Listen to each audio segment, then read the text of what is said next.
Welcome in, ladies and gentlemen. We are sitting here recording on a bright Sunday afternoon.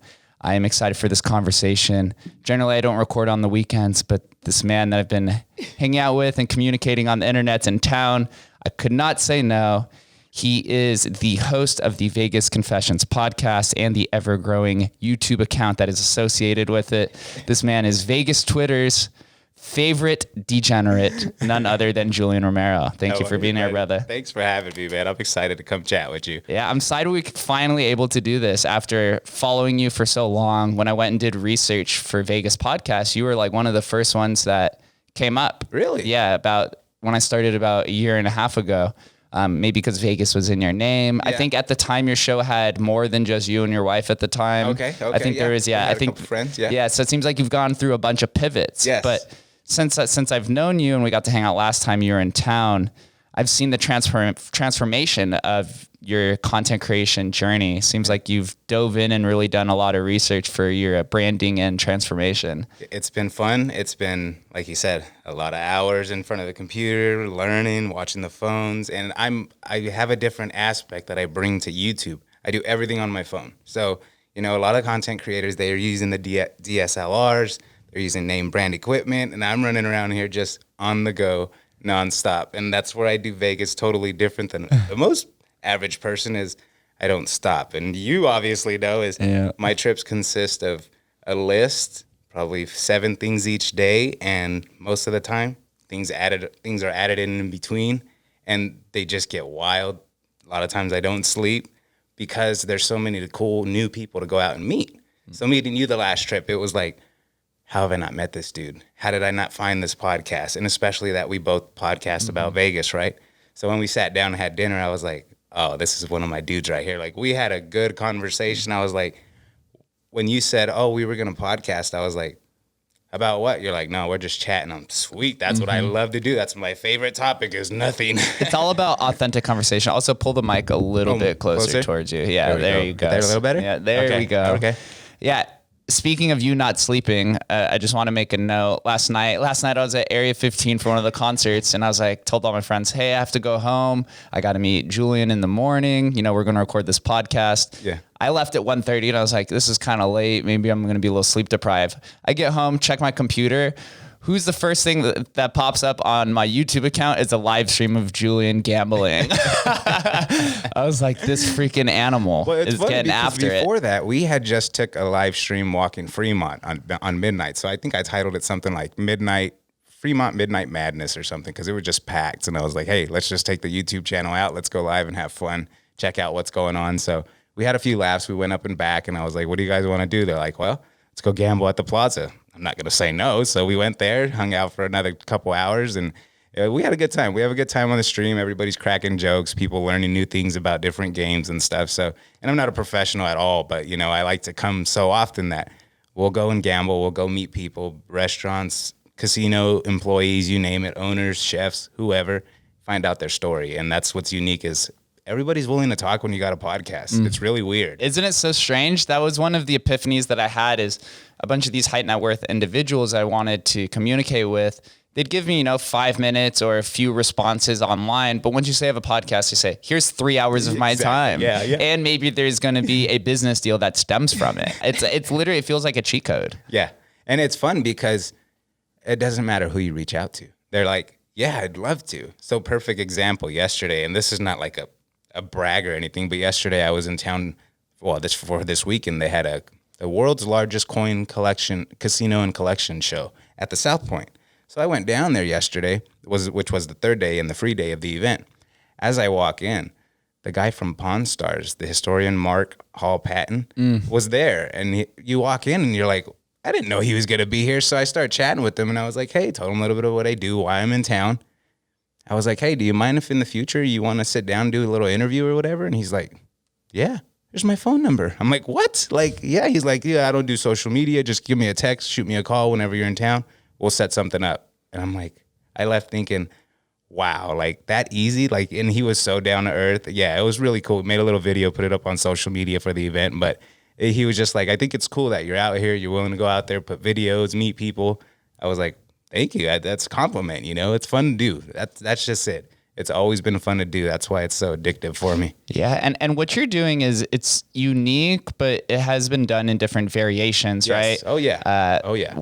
One thing that I learned that I did not account for before I started the podcast is that when you do a Vegas podcast, at least specific to mine, I'm catering to two communities, the Las Vegas locals, but the also extensive 44 million people who travel here every year. Mm-hmm. And I learned through Vegas Twitter is that fan base is rabid, man. They want to know every menu change, every seat that's been changed out, every new hire, like every single thing about the city. I don't know what it is.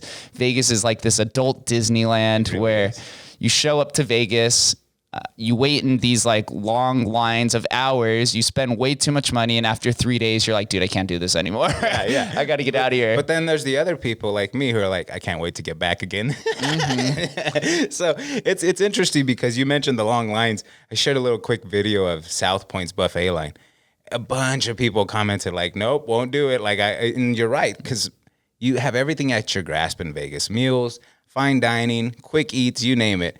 And a lot of people like to splurge. Me the other day, I'm the type of person, I'm always on the go. So I had hot dogs for breakfast and it was just go, go, go, baby. So it's really neat to see how people do Vegas in every different way. So, and there's, the high rollers, there's middle people that just, they want to come, they have a plan set. And then there's first timers who are kind of like overwhelmed and don't even get to see, certain parts like downtown or places like this, which I'm just learning about. The Arts District. I've spent 2 trips here this weekend, and it's really awesome down here. I love the Arts District. That's why I moved down here. Mm-hmm. It's one of the fastest growing areas in the city. Yeah. I think it's because of the absence of gambling. There's no gambling down here, and a lot of guests that come on the show compare it to downtown Austin. I've never been to Austin, but that seems to resemble it very closely. You mentioned the no gambling. So the first visit over here to the Arts District I'd ever had, it was supposed to be with you. Mm-hmm. And then a buddy was like, hey, meet me at the Berlin bar. Yes. We're hanging out right here, a couple of friends. I had never met them. They're YouTubers, so I went over, said hi. And as I got there, I was like, wow, this is neat. And that was one of the first things I noticed. It was like a dive bar. No gambling. That's so funny. I call Berlin the Arts District dive bar. Do you? Yeah, I totally got that vibe. And it was cool. But, we tried the food. I won't do that again. But I mean, the drinks and the fun, this company was good. But I mean, that's what I got from it right away. I noticed no gambling in the area. Just kind of, hey, focus on what you're going to do. Enjoy yourself. And that's what I did that night. And it was really cool, man. I like it down here. The Arts District's cool. Since I moved in this building that we're sitting in July 1st. That's when it opened up. This is the newest residential complex out in the area. I would say there's probably been 5 breweries that have opened up since here. But I think in this 2 or 3 streets between 3rd Street, Main Street, Casino Center, and now Commerce, so 4. Yeah. There's probably about 15 bars and maybe about 15 restaurants. And then you combine it with antique stores and the comedy store that's opening up right next door. Yeah. And they're starting to add all of these different amenities down in this area. It makes it hard to leave. Well, yeah. And then I'm sure it makes it hard to plan things out, too. Like, you got this list and it just keeps growing and growing. That's fun, man. That's exciting. But like you said, the no gambling part. And that's one thing that's neat is because on our show, we have all types of listeners, people who like to come to Vegas just for the history side of Vegas, people who like to come to Vegas to gamble, some who like to come to party, and then we got some who like to come to explore. So we got like all different kinds of listeners. And so when like the gambling listeners will reach out about, hey, where can I get this cheap gambling? It's funny because the explorers will be the one to reach out like, hey guys, I just found this over here. And so you got this community of people who are like, hey, what's a good spot to go eat downtown? Or, hey, what's this place in the Arts District, And they're like, oh, right here. Here's the place. Here's pictures. Here's the food. This is what this looks like. And so it's like the ultimate Yelp review, right? Like, that's why I like Twitter, because everybody helps each other out. When the people are coming in from out of town and they reach out to some of the bigger Las Vegas accounts, where's a fun club to go to? The list just goes and goes. So then their options are like 10 compared to, a couple that they probably had in mind. So that's what I like about this community. Yeah, it is. How would you describe your community that has surrounded you as building the podcast? Because from what I watch or observing, I mean, I know you in person as well. Yeah, right. It seems like all of them are vicariously living through you. And so I see sometimes they give you suggestions on where to go. Sometimes they're just encouraging you. Sometimes they're like, hey, you shouldn't go there. How do you describe your community? So what I love about it is, like I said, you get everybody from all different walks of life, right? And so what I've learned is from this YouTube channel, well, from the podcast to start with, the reason for creating the YouTube channel was because I just got tired of, hey guys, we're going here. Hey guys, we did this. Hey guys, it was fun. Hey guys, the food was good. But never showing them. So I wanted to start showing them. So it evolved from, hey, let's just have these chats about what we do in Vegas and the places we have fun at, to let's go out and start exploring and checking out new places. And so the listeners are like, hey, I've been to that place, so they can relate to the places I'm going to, or they're interested in some of the places on the list that they're interested and intrigued, so they want to watch and they want to go and they want to check it out, or they want to know what they're getting involved with in the beginning, you know? So it's neat because I have no problem not gambling. And that was big in the beginning, was coming out here. I like to gamble. I want to gamble all the time. But now my trips evolved from gambling and just, you know, staying in the casino all day to absolutely being on the go, exploring Vegas, learning new things, checking out new places. And I think that's what's hitting the listeners and viewers, is because they're learning of new places away from the Strip, away from downtown, and going to new local spots. So I found a lot of YouTubers too who do a lot of local restaurants and bars and stuff. So I'm learning the new places, like, well, that place looks cool. Why not go hang out there, or go meet my buddy over here and show him this new place that they've probably never been to in the Arts District. So the listeners, I think, like you said, they love to live vicariously through me watching some of the stuff we do. But ultimately, I think when I go to interesting places and I talk to people while I'm there, and once they find out why I'm there or how I ended up there, perfect example, Spinetti's yesterday. I get there, and I already met the owners at the event, so I knew I wanted to go check out the place. I walk in. As I'm getting there, I told Twitter I was going. Bunch of people, hey, make sure when you go, you say hi to Luke. So, okay, no problem. 3 more people, hey, say hi to Luke. Luke's awesome, town. We send our love, right? So I walk in the door. I ask the guy at the counter, hi, how you doing? Are you Luke, by the way? No. Oh, okay, no worries. I'm walking around doing some recording. Guy's in the back, right? And I was like, hey, you Luke? Turns around. I'm like, yeah, I know it's weird coming from a stranger. I go, dude, I just want to let you know, you have a lot of fans out there. He's like, what do you mean? I started telling him, hey, I do a podcast, YouTube channel. He's like, how cool. I go, mind if we do a little video and so you could say hi to everybody? He's like, yeah, dude, I would love that. And so it went from stranger to, all right, let's do a video together in a matter of seconds. And that's what I love about the community, is no matter who you talk to, you're going to get a story. You're going to find out something about them. And the listeners really appreciate finding out about, you know, like you said, the interesting people we talk to, the casino employees, the CEOs, the restaurant owners, what it takes to run a business in Vegas, what the what the requirements are to get some of the jobs, like we talked about, the food and beverage industry, you know, how hectic it can be during the busiest times of the year to operate on the Strip and stuff like that. So talking to chefs, people in the industry, is always interesting to me, which is why I like listening to your show, because it's 2 things that I like to do. I like to conversate, which is natural, and it's always about inside stuff. So that's why I really enjoy listening to your show, and the community is always growing together and wants to learn more and get bigger. So we all kind of watch and support each other. Yeah, so that's what I love about it. And that's the power of the creator economy, which is now blooming ever since COVID kind of just deteriorated all of the old and antiquated infrastructure. Yeah. And I think this is what the Strip or Vegas has kind of been missing. It seems like they haven't done a good job in kind of keeping up to date with the internet communities. Yeah. And I start to see it a little bit now with The Win is creating a podcast studio with a residency. Yeah. Circa has VSIN for the sports people. But it's been... the Strip felt very corporatized for a while. And this is coming from my background of working in a nightclub for 6 years and working at a pool for 5 years before that. Yeah. You could start seeing that they're nickel and diming their customers, or resort fees, parking fees. Right. I don't know. I saw somebody posted today something about a COVID fee on some receipt from some gift shop or something like that. Wow. Yeah. It was so strange. But being able, in the creator economy, you need to collaborate. It's much different from the predated business economy where when you have two storefronts next to each other, you're competing for monetary resources. Right. Whereas on the internet, you're competing for attention. But when you get two people who already command attention together, it only amplifies your message. And so then we get to go around, me, you, Scott, Jacob's Life in Vegas, whoever else is like running around. The more that we show that we're all communicating together, the more our communities are going to surround us, and just it creates a better experience for everybody. Right. And naturally, I think with anything, podcast, YouTube channels, we all got something we all have something that we're all interested in the same thing, whether it be Vegas, like we said, we all come here for a different reason, but the people you meet, I mean, the connections you make from this thing is just, you can't top it, man. These people are awesome and it's genuine. So, when we come so often, people ask me all the time, why do you stay at the same places all the time? Why don't you try out these other new places? Because I get treated right at the places I'm at. Like, I'm not going to, go somewhere else. I love the way I'm treated at certain places.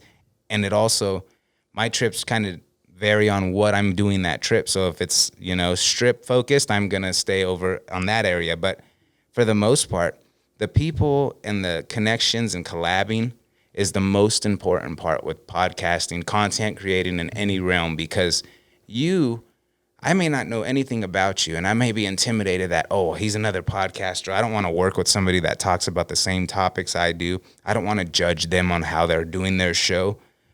It's not about that. It's about learning who this person is, why they started, and why are they passionate about it? Let's find out, let's see what they love about, their show topic or whatever it may be, and whatever show you're listening about. The most interesting part is finding out for me, is finding out why they're interested or how they ended up here. So, and then you're also learning their background. So collabing is really cool because you get people with different vibes. You get people with different, they know different things than you do. They've been to different, kind of like example like this. You knew all about Arts District. Obviously, you live down here. But me coming here to Vegas for 7 years nonstop, I've never been down here. And I was like telling my wife, I'm excited to go check it out. It's something new. I mean, my listeners, they all like to listen when I go casino hopping and stuff. So going to the Arts District twice this trip, I know they're going to be excited. I know they're going to be looking forward. So much fun. And I really enjoy seeing some of the hotels and casinos actually being very receptive towards content creators, because I know for a while you weren't allowed to have cameras, you weren't allowed to live stream. Jonathan Jossel does a really good job at this. I had him on the podcast before, and he has his own podcast, which is super cool. And I know you have a very tight relationship with him as well. Right. I'm not sure how many other casinos are really receptive towards it. Seems like downtown kind of is. I know Derek Stevens is really receptive. Have you received any like backlash or any pushback from casinos going in and filming or live streaming or anything like that? So a lot of the times, like a perfect example would be the South Point this weekend. So I was there to film, record, podcast, whatever I wanted to do from the collection show. So I had all my equipment. As soon as I walked in any door, they saw my stands, they saw my gimbal, they saw my wires. They know I have stuff, right? So I didn't even walk in the doors yet. Hey, make sure you're not recording. I'm like, dude, I'm not here to record your casino. I'm here to go up top. I'm recording the event. Okay. So the first day, there was a guy following me all the way up to the event just to make sure. So some places are real, real strict, and they don't want it. They don't want no part of it. And in my mind, it's really mind-blowing, because some of the other places, their approach is like, come on, we know how much people are out there that want to watch, want to check out casino footage, want to play slots, whatever it may be, that can't be here, but they are watching, and they will think, oh, this is cool that this casino lets them come and do this. I'm going to go over there. And it's a win-win. I mean, me and Jonathan have talked about it in length, and, why is it so hard for some casinos to wrap their mind about working with different, content creators, influencers, if you want to call them, whatever it may be, having them in-house and saying, hey, this can be a win-win. Point example, Brian Christopher. He's got his own slot area. First YouTuber I know of to have anything like that in a casino in Las Vegas, because he's strictly slot playing. You know, that's what he does. So if you want to relate and you want to welcome that fan base in, what's a better way to do it? You create a section for them, right? So and it's working well for them. Plaza Ascend, there's always people down there. People are always posting pictures in that area. So it's a really weird dynamic. The yes you can versus the no you can't. And then there's some right in the middle where they're unsure. They want that publicity, but then they're not sure about, you know, are they going to get flack back from the gaming board? And that's one thing we've talked about as well. The gaming board is a big part of the, hey, no recordings, no stuff like that, because apparently they can get on the casinos for doing it and allowing it. But there's also rules where the casinos can say, hey, we're allowing this. There's been rules put in place. They know, hey, you can't record the tables. You can't record faces. There's rules put in place. And as long as those people are following them, they permit them to do it. So it's really the approach. But I think the biggest thing is the person doing it. It's not the casino. It's the person and the approach. If you walk in there and you just start doing it, you're going to get flack. But if you're trying to be sneaky and you're still, you know, you're going to get flack when you get caught. But if you walk in, or if you even reach out ahead of time, hey guys, I'm going to be here on these dates. I'm going to be doing this. I just want to let you guys know. So one, there's no interruptions and you guys are well aware, you know, let the head of security know I'm in town. I would love to make it easy as possible for everybody so we have no issues going forward. And that's some of the approaches that would make it a lot easier. But for the casinos and content creators, I think it's a win-win. It's been working for a lot of people. People have made their careers doing this stuff, just making YouTube channels, gambling, different ways, coming out to Vegas. Like you said, people do it in many different ways, but it's all about the networking. Some people want it, some people don't. And it feels like the Strip doesn't. Mm-hmm. The Strip really does. And besides Cosmo, I mean, Ellis Island lets me do live streams and play and, you know, record their property. But big properties don't really want it. And I think that's a part of, hey, we want to be the ones to put out our publicity. We want to do the advertisements. And that's okay. But you can have so much more at your grasp, you know, and that's the big picture for me is like, hey, there's so much more people out there you guys can be working with. And not everybody's looking for a buck. People are just looking to go out and create their content, have a good time and show people. Yeah. Not everyone's trying to create monetary capital. Some just want to have social capital. Mm-hmm. You know, that's what you're building with your listeners or your viewers. The more time that they spend with you, the more you'll receive back either likes, engagement, advice, business offerings in the future. So the casinos that adopt the evolution of the creator economy are going to be the ones that prove their worth over the longevity, because that's where the internet's going. I mean, that's where society is headed. So you need to have a message of some sort. Let me ask you, do you think it's weirder that the Strip is so strict with it versus downtown, that downtown's been like, hey, come on, guys, you know, do you think... I found that always fascinating. Yeah. Downtown's always been so lenient, fun, welcoming. Yeah, I think downtown had to find a way to pivot away from the Strip's grasp. Yeah. Like for such a long time, you know, being born and raised out here, I'm 29, worked on the Strip for 10 years. It always felt like downtown was like the little brother to the Strip. Yeah, I get that. And they weren't able to differentiate themselves for a long time. It was like, oh, Fremont's grimy. Fremont East wasn't really developed like by Commonwealth and all those bar areas. Now that's like where my generation, all my college friends hang out down in that area. And so then you had Circa open up, and the adoption of the creator economy where millennials, you know, zennials, and even Gen Z, they're all about content creation. It was like 50, I think it was like 50% of the younger generation wants to be a content creator of some sort. Yeah. So just being able to adopt that and allow that kind of publicity is going to increase their value, especially just off of the views off of some of these TikTokers and YouTubers. And so then once you have the attention of the younger generation, then you can survey them and figure out what you want to build. Right. I always give Jonathan props because he's dove into different offerings the Strip doesn't have. They have like the pickleball tournaments. They have all these like very exuberant conventions that happen over there. But he also has this podcast. So our generation, right, they want to identify with the business owner, and almost they'll buy the product even if they don't believe in the product because they like the owner. Exactly. And the example I use all the time is Elon Musk, right? People buy Teslas because they like Elon Musk. Right. Not even necessarily they believe in his mission, but they believe in him and as this guy who's going to change the world. Yeah. And so I think downtown is doing a good job at pioneering that movement because the strip has become very corporatized. Very. And that was one of the reasons why I ended up leaving the nightclub too. It's just like, it wasn't for me anymore. And I wanted to go in this completely different direction. Are you happier? Much happier, Yeah, man. I could tell. Much I love happier, it, dude. man. I see all the posts. I see everything. I love it, dude. And that's what makes me more inspired and pushes me forward to be like, you know what? People can do this. You put your heart and mind and effort into it. You can go out there and create some fun content. It doesn't got to be 100% the best. I'm not going to be better than people with, 4 or 5 million followers. But one thing I am going to do, I'm going to have fun doing it. And if you want to have fun with me, you're going to either jump on or you're going to move on. That's just the way it is. And that's the way I've always seen it. I'm not for everybody. I realize that, I'm not the most appealing person to walk up to, but once I talk to you, the ice is broken and you're going to be my best friend. That's 100% of the time. That's just the way I work. And that's the joke and analogy I use with most people is, hey, get a minute to know me and we're going to hang out the rest of the day. Watch. And so that's what's cool is you never know who you're going to run into here. And I've ran into multiple celebrities, multiple trips here. I've ran into people I didn't think I was going to cross paths with and had some cool conversations, had opportunities to do things here in Vegas that I've never thought I'd be able to do, go in kitchens and see people do their magic in their kitchen and stuff like that. So that's what I think's new that's what I think's neat is just reaching out and saying, hey, I'm this person. I like to get the word out about the place. I'd love to have you on, talk and learn more about you, how you guys do things and, show everybody. If you're interested, I'll be in town these days. Would love to come and say hi and meet you.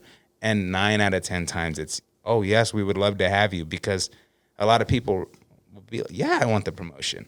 And some places will be like, you know what, we're okay or we're busy. It's just not a good time for a recording. It's just our jam hour. So I get that too. But a lot of places and businesses in Vegas are very welcoming, very welcoming. And that's what I love about it because you never feel unwelcomed. They're always like, hey, come on, look what we got to show you. This is what we got new going on. This is what we just started, or this person just came in and this is their specialty. So like you taking me to the Vegas test kitchen blew my socks off, dude. Blew me away. I was like, wow, that was so cool. I'll never forget that experience. That was neat. It's such a good foundation. The foundation of Vegas is built off of social relationships. Mm-hmm. If you can network your way in Vegas, you will succeed anywhere. I like to call it the name drop economy. Yeah. Whereas like if you walk up to the club, right? Yeah. And you see the host and you're like, hey, can you let me in? They're like, oh, you're a scrub. And then you're like, oh, I know Jeffrey, he's the manager. And they're like, instantly, sir, yeah, like, right. Sorry I ever questioned your reputation. And so you're doing a really good job at that because you'd mentioned previously that you started networking with the security hosts and the managers and different departments, letting them know that you're going to be there so that the next time you do come, they're familiar with you because that's what Vegas wants. They just want to be able to connect with you. And it's such a storied city. Everyone has a story. Everyone wants to share it. And there's so much uniqueness surrounding it. So there's two things that I want to touch on that you just mentioned, the story part. And that's one thing I use on the show slogan is what's your story, right? And so that's always been my slogan. But the cool thing is last night, you mentioning, the networking and reaching out beforehand. We mentioned the live stream earlier. I was walking from Fremont to Plaza. I was walking from Fremont back to Plaza, and I hadn't even checked in. I just checked into Plaza, and then I met a friend that was out there. So I didn't really get to even talk to security yet. Usually when I get in town, that's my first thing. Hey, guys. Hey, how you doing? So there's no issues. Dude, yes, there's already an email sent, and I do all that beforehand, weeks prior. But when I get in town, I always say hi. Last night was the first time I had done that in a couple months, right? And so when I was walking back and live streaming, I was like, I got the gimbal and the camera. I'm walking in the casino. As soon as I walked into the door, the security was like, hey, you're good. I was like, oh, thank you. I know I didn't check in. He's like, no, brother, we saw you. We know you're good. And that's the relationship and communication part of it, right? And the respect part of it, which goes a big, long way in the future going forward is you keep that respect with them. You're always going to be good. Keep it that way. Don't ruin what you have going for you. And I think that's the biggest part is just networking. Hey, guys, if you say you're going to do something, do it. If I say I'm going to show up, I got to show up. I don't care how time crammed I am, I'm going to get there. So the networking is the funnest, best part of podcasting. Like this collabing is the cherry on top because, again, you don't know who you're going to meet. And just from creating a show on a topic that's so big, Vegas. So interesting, which is why people listen, which is why people watch YouTube and stuff like that. I think it's just so compelling to just put stuff together, go out and meet fun people, create a fun conversation. And guess what? Naturally, over that great conversation, they're going to be like, I like that person. Right after they're done listening, they're going to look them up. That's just the way it works naturally. And I'm the same freaking way. I use that analogy all the time. Yeah, I do a podcast and a YouTube channel, but I'm still a fan before anything of everybody else. So when I see Jacob, who's from my area and grew up from where I'm from, that moved out here, that's inspiration. When I see you out here doing stuff out of your place, that's inspiration. You know, when I'm going home and I'm setting my studio up, you were the inspiration that, hey, just do it. Why not? What do you got to lose? You're never gonna get the ball rolling if you don't do it. So, hey, what did I do? Ordered professional green screens, lighting, everything, got everything in place. Like, you know what? If I want to do this, I'm gonna do it right. I'm not gonna half-ass it. You're not gonna do anything or get anywhere half-assing anything in life. So, same thing with, you know, my profession as a chef, naturally. I'm not going to get good at cutting corners, working with the food and cooking half-assed. It's got to be done right. You want that guest to have a great experience, you do it with 110%. So that's why I made the transition. People have been saying, yes, your content's getting better, your videos are fun, you're a blast, but that's a part of enjoying myself while I'm here. Mm-hmm. I'm not getting paid for this. This is not my goal. I just want to show people, take them along with me and take them to new places and meet new people. And, the journey's been fun. And you're right. You mentioned there's a lot of people doing it in different ways. There's people who do slot machines. There's people who do strip walkthrough. There's people who do hotels. There's all kinds of different YouTubers. And that's why I think I wanted to bring the approach of YouTubing into the game. Like when I first started podcasting, my goal was to reach out to all the podcasters at the time. Hey guys, I'm new. I'm planning on doing this show. This is the angle I want to bring into it. I hope I'm not stepping on anybody's toes or offending you guys by starting a show. I just wanted to let you know this is what I want to do. So just so we know, if something starts, I hope I don't, bump heads with anybody. So, so to speak, everybody reached out. Hey, if you need help, equipment, you need tips, tricks, let me know. I was like, whoa, really? I was like, okay, well, how does this work? How do I set up a website? How do I set up a podcast, a hosting? How do I do all this? And so they were the ones to look. It's like this, you do this, it's this easy. I'm like, wow. Ever since then, I'm like, you know what? Anybody I see that's new coming in, we're gonna make sure they're taken care of too. Hey, they need help, let's help them. Same thing with YouTube. YouTube now we're about a year in.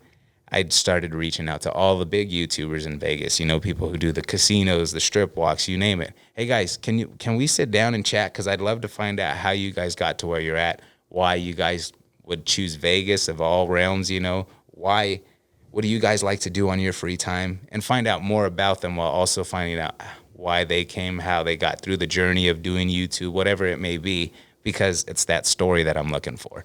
And along the way, hanging out and collabing with other people. I was with these other YouTubers the other day watching them film, right? I do everything on a camera. Just got a newer gimbal, but these guys have the professional cameras, and I'm watching how they're doing their transitions and their whipping and all their stuff, and I'm like, holy crap. Like, I got to up my game, right? And this is how it's done. So when I'm watching their content, I'm like, wow, that was a good video. That's how they did that video, that. So I'm picking up a lot of things too as I'm newer to YouTube, but the listeners seem to love, the collabing, the going chatting with people. So like this episode, I already know just off a natural conversation, they're going to eat this up. They're going to love this. I'm so excited. The collabing and the assisting with new entrants to the community, to the creative economy is just mutually beneficial to everybody. Vegas, I use this example all the time. Vegas is the entertainment capital of the world. It's been considered that for a long time, but it's actually migrating to become the experience capital of the world 100%. Because of the technological layer that's being added on top of it. So if we collab with each other or help somebody new who wants to do some sort of niche content creation within Vegas, it's just adding to the experience of everyone. It's opening up the accessibility to those who can't make it out for the weekend or those who just can't get enough of Vegas. Right. And that's something that I've learned is a lot of people can't get enough of Vegas. That's it right there. And I think that's why people like listening to shows and watching YouTube channels to keep up to date on what's happening, what's new. And that's why it's cool that the YouTubers make it a point to, hey, if something new happens, they're going to go out there and record it so everybody else can see it. And that's why I was like, okay, well then, if that's what they're doing, let's go to new places. Let's go check out hole-in-the-wall restaurants. Let's go find mom and pop shops to talk to, when they got in business, how they got in business, what do they do, and let's go review some of their items. Let's try their food. Let's learn all about the place. And naturally, people will go down there like, hey, I really like that owner's story. I want to go say hi and try his food because the one dish that you got didn't look good, but your wife's dish looked great. I'm like, wow, okay, yeah. So they went down purposely to try the food, say hi to the person, and let them know they heard them on the show. That's one of the best gifts you can ask just from podcasting or doing a YouTube channel. Yeah, exactly. So how do you stick to your itinerary? I watched this 25-minute video that you posted right before you came out to this trip, literally 25 minutes explaining what he's going to do this entire trip. It seems very segmented and compartmentalized, but the nature of Vegas is so spontaneous that sometimes it's hard to stick to that. So how do you go about your itinerary? It's really a matter of new places I want to go and I haven't checked out, but also places that are popular, right? And people have a reason why they go to these places. So a big part of what I was doing was I want to check out the different casinos in Vegas. That's always been my big thing, is I want to check out all the big casinos in Vegas. And that's just not going to happen. I came to terms with that the last trip where I hit almost 9 casinos in one night and I was done. I was like exhausted. Yeah, dude, it was fun, but yeah, I was like, never again.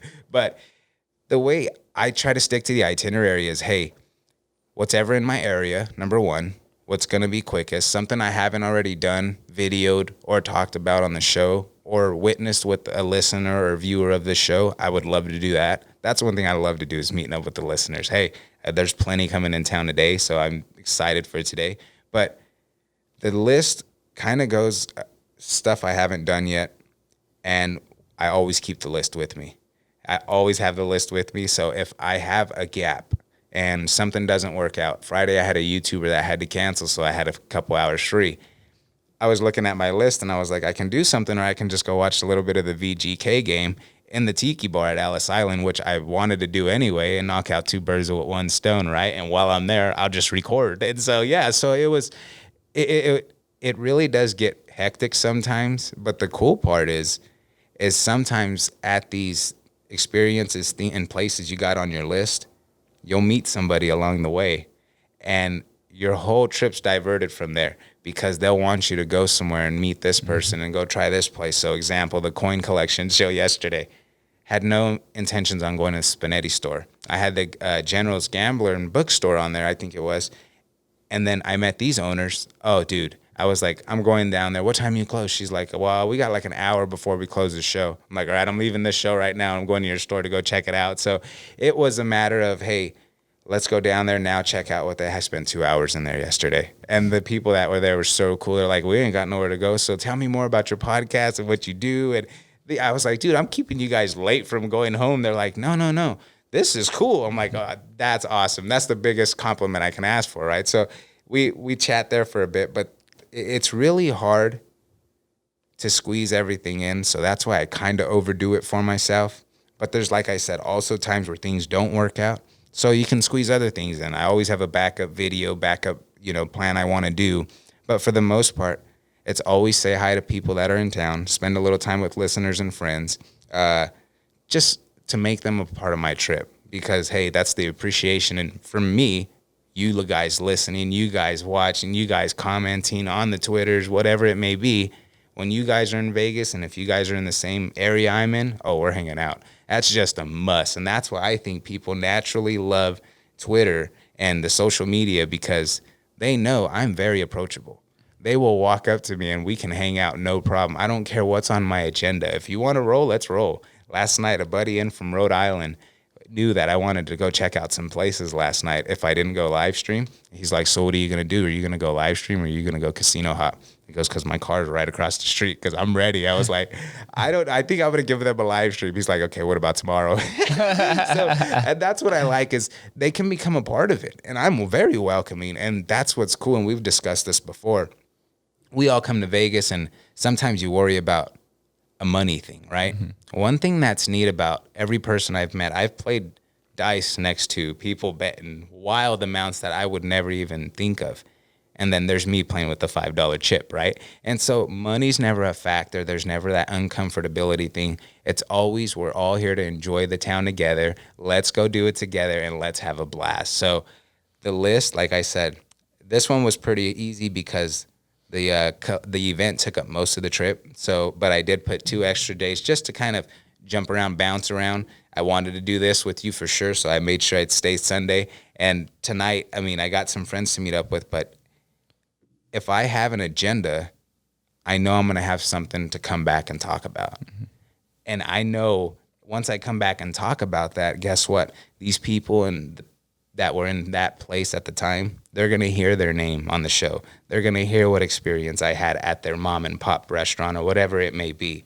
And you make that connection even tighter next time because the next time you go out, they're like, hey, come on. Yeah. I got something new I want to show you. Please come check this out. So I love that I can go meet everyday people that live and work in Las Vegas, and they are very welcoming to me, just a random person who wants to go and learn more about what they're doing and tell people about it. Yeah. Every response has been like that in Vegas, and that's why I love doing this. And so the list is always new places I can go and say hi to people to.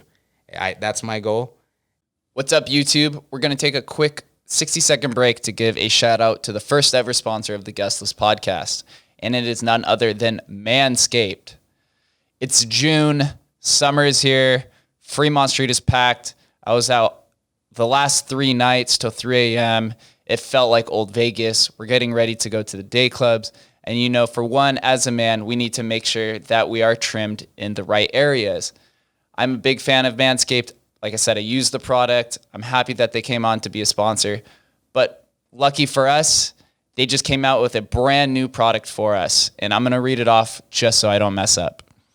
From the legends who introduced the greatest electric ball hair trimmer ever, Manscaped is now introducing the Ultra Smooth Package, a razor and formulation kit designed for the brave men out there who like to go to the skin when they trim their balls. Your new nickname is going to be the Bald Eagle after using the Ultra Smooth Package. Here's a picture of it. Make sure you guys use the discount code, The Guest List. You're listening to The Guest List. Use the promo code, The Guest List. Very simple. You'll get 20% off and free shipping anywhere in the United States. If you're a fan of the show down here in Vegas, you know this is a must. So make sure you go to manscaped.com, use the code TheGuestList for 20% off and free shipping. Your balls will thank you. Now let's get back to the show. It usually works out, especially when I'm by myself, because when I'm with my wife, the trips differ. She likes to gamble. She likes it. And that's no problem. I like to gamble too. So our trips do consist of being in the casino more. But when I'm by myself, it's on, baby. It's on, man. Yeah, I like to bounce around. I like to do different things, check out new places, and just not be the simple Vegas YouTuber. I want to take people on journeys and excursions and adventures through Las Vegas where it's not just the Strip. It's not just downtown. All around. Oh, and the city is just growing at a neck break pace. Yeah. So you're going to have so many more experiences. But so I know this is your second trip back to Vegas, right? Since the pandemic started? No. You've been here a few times? Yeah, last year we came probably 4 times towards the end of the year, and then so this would probably be my 6th, 7th trip since it started. Does the energy of Vegas, at least from the tourist perspective, feel different from prior to the pandemic? Does it feel like the city or the Strip or the tourists have this like reignited energy about it? How does it feel? I feel like there's 2 types. I feel like there's people that they want to be here, but they're still kind of, holding off a little bit. They want to party, but they can't. Still, I see that, but I also see, people walking around with no shirts, ready to go. I mean, I see that people passed out. I've seen people sleep in the casinos already, people getting escorted out. So I've seen the Vegas I know and love and I'm used to. But I still see a little bit of apprehensiveness, if that makes sense, in some people. But they're still here. So that's what's like contradicting. You're here, but you don't want to have fun. Like, I don't know. I'm kind of feeling like majority of the people that are here are having fun and they're ready to get back to, the Vegas they knew and loved too. So the parties, the pool parties, everywhere I've been to, I'm like, it doesn't seem any different than what it was, a few months ago. Yeah, it was an empty ghost town and it wasn't what it used to be. But now it's just right back to that wild scene that we know. What was the scene like when you were here last year in the midst of the pandemic and all the concern around COVID? What was the energy like? There was none. It simply was nothing. Downtown, probably Fremont Street, you'd probably had 10 people under the canopy total during the day. At night, still ghost town. The casinos were empty. Prices were obviously lifted, and the gaming tables limits were lifted, so that made it a little harder when you're used to going to get the cheap gambling downtown. So that was an eye-opener. You felt even more of you had to be safe. You didn't want to play machines. There was all that with the coronavirus, the touching, and it was weird for people, I felt like. So even me, starting the YouTube channel, I started it right when this thing started. And I think that's why I told the wife, I was like, hey, let's just go. Let's just go and give people, Vegas while they can't go. And so we started doing that. And so naturally we're catching people who really like what we're doing. But overall, it was a matter of, it was so sad to see when I would edit my videos to try and create a walkthrough of downtown. I had to do it on the busiest night, which would be a Saturday, right? But even there were some parts of the video where I'm like, it's just so dead. It's so dead. So I'd focus the video on the canopy or something, But yeah, it was totally a different time. It was really different, sad, it felt like, because nobody was here. I felt like nobody was here. And I've been very apprehensive about having group meetups because they ask me all the time, hey, when you get to Vegas, why don't you have like a group meetup and stuff?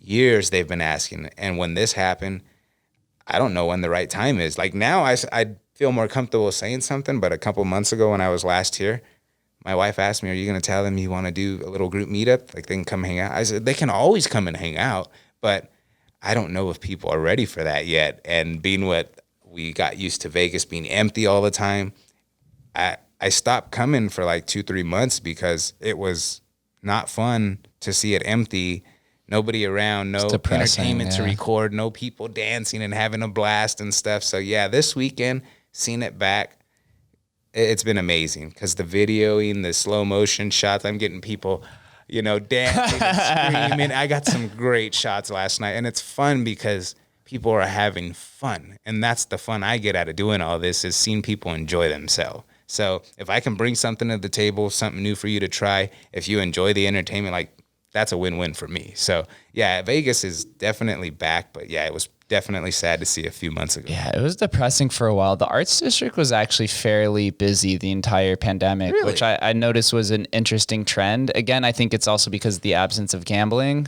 Yeah. And so I think the younger generation kind of just didn't care as much about COVID precautions, or they were just willing to take the risks because they were in a lower bracket to die from the disease or to be negatively impacted by it. So that was pretty interesting to think overall. But now being out the last few weekends, the last 2 weekends ago, I was out Fremont Thursday, Friday, Saturday till like 4 a.m. Yeah. That's one of the dangerous things of living down here, I have to say, is that I'll be in bed at 10 o'clock. All of a sudden somebody texts me and they're like, yo, we got a table at Commonwealth. The next thing I know, I'm out there till 4 a.m. eating pizza at Evil Pie petting dogs. And I'm like, how does this keep happening to me? Not again. I'm like, God damn it. I've been suckered in again. But that's the beauty. That's the cool thing about Vegas and being born and raised out here. It's like, there's a lot of temptation. You can fall down a deep, dark path, which I've done in my past, which I've talked about on the episodes before. And working in the nightclub, you see the behind the scenes of the toxicity of the environment, and you see the greatness as well. I don't bash it all the time, but I try to point out, like, working behind the scenes, there's a lot of unspoken truths that people don't like to talk about because it kind of presents a bad image on the industry as a whole. But I think people need to be aware of those kind of things. And also just living down here, there's so much temptation. And so that's why you guys are cool, because you get to come here, experience it for 4 days at a time, and then you're in and you're out, you know, but it's a balance. But I think what I've noticed hanging out with you too is that you don't drink everywhere that you go, which is, I've yet to have a drink. I've been here 5 days, which is a great balance, because most people are like, we're in Vegas, I'm drinking, taking tequila shots at 8 a.m. and we're going to try to power till 8 a.m. the next day. It's funny. I mentioned it in a little Ellis Island video yesterday. I didn't even realize I said it. I was like, because they were putting a bar back up. It was the Mimosas and Bloody Mary bar. And so I put a video, hey guys, since the pandemic started, they just added this back in. Let's go, right? And so I go, I may have my first drink. Bunch of listeners are messaging me, Jay, you haven't had a drink this whole trip. What are you doing? Like, who are you? I don't even know you anymore. But I'm not a big drinker. I've said it plenty of times on the show. And especially if I'm on the go driving, like, I don't need to be drinking anyway. So my wife's asked me, are you going to have a few drinks tonight? I said, maybe. But if I don't, I wouldn't be surprised. I've been running on Monster and stuff and coffee. So I don't drink. That's where, like I was saying, I do Vegas a little different. I don't drink and my trips are nonstop. It's not a, hey, I'm coming out to gamble party and just cut loose for a while. I do my party in a whole different way. I go sightseeing, exploring, and on adventures. So, yeah, but you're absolutely right. To live here is a different topic, because me and my wife have talked about moving out here, and that's going to be the goal within the next couple of years. We'll be out here. And the only thing kind of holding us back is, you know, she doesn't want to leave her parents, and she don't want to leave them behind. And I told them, I'm like, they would come, actually. You know they would come to Vegas. And she's like, I know. But she goes, let's just hold on. Let's wait. Let's see where we're at. But, yeah, that's ultimately the goal. And a lot of listeners, when they heard us mention that, they were like, hey, so let me ask you something. If you moved to Vegas, do you think you would lose that appreciation and love that you have for Vegas when you move there? I said, honestly, I think it would make me even hungrier, because I'd be able to have so much more at my grab. I'd be able to go out to businesses daily and go find people that meet all the time and bring so much more different concept. But I get where your mind's at the same sentence, right? Because you can, like you said, get overwhelmed, go down that wrong rabbit hole, and start hanging out with the wrong people. And there's no time limit here. Everything's always open. Everything's always going. This city is totally entertaining, which is why I love creating topics and content on it. So it's really neat to see the growth. But it's really, you know, everything all together. It's a really, really cool thing, because this right here, this is my favorite part. I've told you this plenty of times. It's the beautiful part. And it's funny too, because a lot of the popular Vegas content creators generally don't live in Vegas, but they report on Vegas. Yeah, and that's what I found so fascinating in the beginning. And then as I began to connect with more, I learned people like Karen and Mark at Vital Vegas. They moved out here 360 Vegas, from 360 Vegas. My bad. They moved out here after doing the show for 7 years. And I've spoken with Chris from Faces and Aces, and how he was doing his similar show, but never actually moved down here, but considered it. And it seems like everyone's considered it. Some actually made the move, but some didn't for specific reasons. But it's definitely a trend. And that's what I told my wife. I was like, babe, look at all the job opportunities right now. I'm ready to go. Yeah, she's like, I know, babe. I was like, so, but I get it. Some people, they do it because they actually enjoy and then love the town that they want to go and get more out of it. And I that's where I'm at. I'm like, hey, there's so much more to be found and discussed on this city. I mean, I would love to do it. And that's ultimately my goal, is come out here, create content all about different places all around Las Vegas, show different people, different parts of it. And that would be the ultimate goal. But ultimately, I think everybody offers something different. And that's why I get stuck on YouTube and podcasts. And I found your show naturally. After we hung out, I started listening. I was like, oh my God, this is dangerous. This is conversations. That's what I do. I do conversations. When I tell people, hey, I'd love to have you on the show, like, oh, I don't really do interviews. I said, well, that's good, because me either. Yeah, exactly. I do conversations. Exactly. I don't like interviews. I don't want to, do a formatted style show. It's too robotic. I want to have fun. I want to chat and find out about you, and I don't care what we talk about. Let's just talk, So that always is the best icebreaker, because then they feel like, really? I was like, we'll just sit down, we'll chat. If we have anything you don't want in there, we could take it out. But let's just have fun. I want to learn about you. Okay, that's a different story then. Okay, let's sit down and chat. And you get them to open up like you wouldn't imagine. So that's really neat. Yeah, we have a similar mindset. I like to call my show a how and why. I want to understand how you got into the position you are and then why you do it and the inner mechanics 100%. Rather than that. Because it's easy to talk about the what, right? That's all pre-written questions. What are you doing? How, and stuff like that. Right. But when my guests come on and I tell them like, I don't pre-write any questions, and they're like, and you talk for an hour, and I'm like, it's authentic conversation. Yes. I'm like, I don't edit anything either. I have not edited one conversation of anything. Yeah. Wow, okay. I've had a few guests ask me to edit things out, and I just said I would rather just not post the episode than edit it because it goes against my own personal beliefs, because I like 100% authentic conversation. Okay. So I try to I've stuck with that pretty much my entire time. Yeah. And every guest at the end of the day, they're just like, you can post it, go ahead. And after they post it, they're like, I don't even know why I was worried about saying that one line. I'm like, nobody's trying to cancel you, really. We are our biggest critics, right? Yeah. Like if a video is not right, or we say something wrong, or we can't edit it out the right way, whatever it may be, we're always going to be our own biggest critic at content creating. That's always a natural thing. And that's one thing, if you're watching this and you create content, deal with it. We are always going to be our own biggest critic. That's you have to be comfortable in your skin. You have to be comfortable with the words that you say. Yeah. And that's how you get better, right? You watch it and you're like, okay, I had a grammatical error here. I should have paused here. I should have pivoted the conversation this way. But if you're just constantly editing things out, then it's not authentic at all. And you're going to create this fictitious personality that's not true to you. See, and when I do editing, in my show, I edit the ahs, buts, and so's. That's the kind of stuff I hate in there, because I say it a lot. I hate that. So I take that out, but I don't really do much editing. I try to keep it simple. I'll put in the bumpers, the endings. But yeah, man, I mean, I like to keep it fun, chat. I want to learn about you. And at the end of the day, guess what?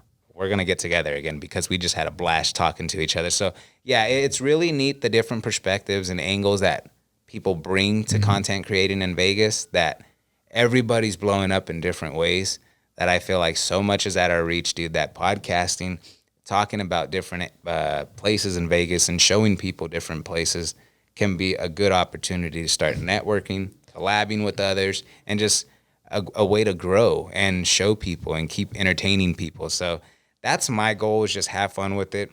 Grow, if grow to be as big as you can be. Have fun and meet people whenever they're out in the same area you're in. Yeah, I highly recommend people to contribute to the Vegas creative economy of some space. I'm just super bullish on the city. Yeah, I've seen it from birth to where it is now. It's growing. The housing market is on absolute fire. There's only 2,000 houses on inventory. Every house is getting like 10 bids on it. Yeah. The economy is growing. I've been connected with the entrepreneur and tech economy, and those little niche markets are beginning to grow as well. So if you just come down and contribute, you will find your space. Yeah. The city's very receptive. I had a guest come on and talk about the locals of Vegas, and he was like, I think so many tourists identify with the Vegas locals is because the Vegas locals were born with a hospitality degree in essence, right? Okay. We've been born to be natural caregivers. Friends come in town and you're like, hey, stay with me. Yes. I'll take you to these restaurants. Yes. I'll get you into free over here. I'll get you a discount at your room if you don't want to stay with me. And so the city's very welcoming, but it's also in its cultural golden age where it's only 2 to 3 degrees of separation to connect with anybody that you want. Whereas like a more established city like New York or Miami or LA, it takes 6 to 10 people to connect with somebody. It's like you're playing a game of telephone. But here you can actually have an impact.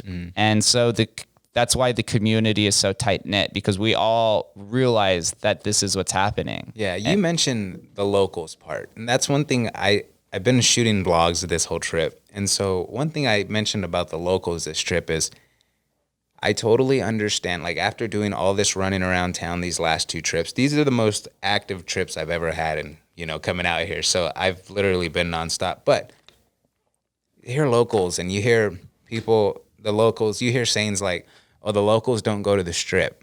100% true. You hear things like, oh, well, the locals don't like to go to the casinos and stuff like that. Paid parking is a big deal.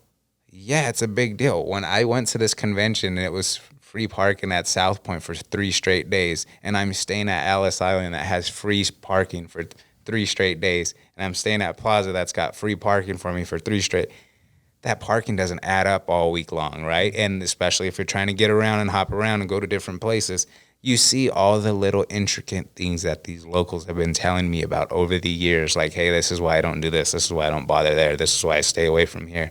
I'm like, the more and more I go out, I'm like, I'm understanding. I'm not the local, but I'm understanding why. And it makes sense. Okay, I don't want to have to spend $50 in parking at this place, so why go there? Okay, you got a really valid point. Like, I'm understanding more. The more and more I come out, I'm understanding what they're saying now. And I've heard it for so many years, and I would like, it's the Strip. You got to go to the Strip. But now I'm like, I don't even go to the Strip, you know? I don't even really go to the you Strip. Learn. So, yeah. You're pretty much, you're a secondary resident. Yeah. That's why I think the Golden Knights are in such a good position as you're wearing a Golden Knights hat. Yeah. I like to call them the international team because so many people identify with Las Vegas. So like, hey, I don't watch hockey, but I absolutely love and am infatuated with Las Vegas. Yeah. So I'm going to support the Knights. Mm-hmm. And so they've become almost this iconic international brand, and also winning helps. But of course. Yeah, of course. Well, and I think that's the big thing that's helping Vegas right now. You know, they're hot. They're in the playoffs. It's easier for people to come in, support. It makes it fun again. People are already looking to get out and tired of being at home. So what's a perfect place to come to and cut loose for a few days? That's what I find fascinating, is the people that come and take the different trips and the way they approach their trips, do the different things, the places they visit, where they stay, where they're from, you know, why they're here. So it really is a fascinating place to visit. But not only that, just talk to people. Like, what I'd first start coming, my favorite thing till this day, my favorite thing to do is sit down and people watch. And that's the best thing to do for me in Vegas. Doesn't cost a damn dollar. I can sit there with a Monster and just have the time of my life, watch people drunks and people laughing and dancing and singing and you name it. Just having the time of their lives. And that's what I enjoy. So that's why I was like, you know what? I'm going to start a podcast, tell people about what we do, show them the fun places we go to. You know what? As a matter of fact, let's start taking them with us. Let's do YouTube. And so it's been fun. Every time I'm out here, I'm trying to do, you know, a few live streams, give away stuff, go visit places, give stuff back to the subscribers, and bring them along on the journey. So it's been a lot of fun, dude. But the best part I can say about all of this, 100%, is meeting people like you, collabing. You've invited me to your place. Like, that's, to me, that's a big deal. Right? Like that's a big deal. You may not think so, but when you told me that a few months ago, like, hey, I'd love to have you over, it's like, that's big, dude. That's a trust. That's a level of trust that, you know, you got to be comfortable with. But again, like I said, and we talked about earlier, you know, there was no ever awkwardness when I walked in the door. I didn't say, hey, what the hell? Yeah. It's not about that. It's about coming in and working together. And ultimately, you can tell who has that fire and who has that drive and passion for what they do. And naturally, when we linked up, I was like, oh, yeah, we're chatting, dude. Yeah, so I appreciate you having me on that. This is a blast, dude. Yeah, this is fun to do. Absolutely. And as you say that, we are coming up on the hour. I do ask one final question to everybody. Same question. Mm-hmm. Very interested on this answer. Yeah. What does Las Vegas mean to you?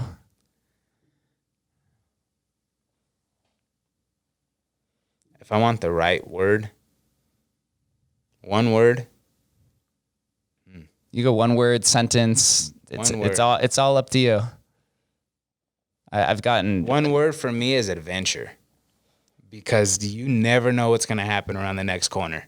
And that's one thing I love about it. Since I've been coming for so long, I've met so many people, and I run into random people who I don't realize are in town. So I'm walking around, or people know who I am from the YouTube channel. They're like, hey, I watch you. I'm like, or yesterday I went to the event and the guy was like, hey, dude, I just saw your video. Keep up the good work. I just subscribed to your YouTube channel.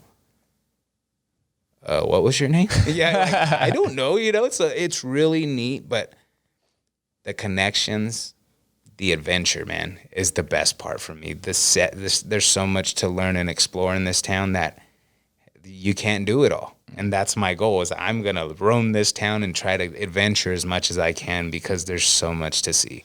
It's a bright evolution of a neon desert, I have to say. With everything all these different casinos have inside of them, the different businesses that people don't get to branch out and reach out to, the local spots that people don't even think about visiting. That's what I want to see. I want to see everything. Yeah, I'm excited to take you. I think we're going to go over to 18 Bin right after this, so you could probably do a video and see. Nice. But where do I send all of the listeners and viewers to follow you along your journey? Any notable mentions? Seriously, if you guys want to check out our stuff, we are on YouTube. We are here all week posting videos and stuff all week long. Social media, Vegas Confessions Podcast. You guys can listen to the podcast on any podcast listening platform. It's Vegas Confessions Podcast. And like I said, we have these very interesting interviews, but ultimately we love to teach and find out and learn along the way as we've been coming. I think we're at 30 plus mark trips.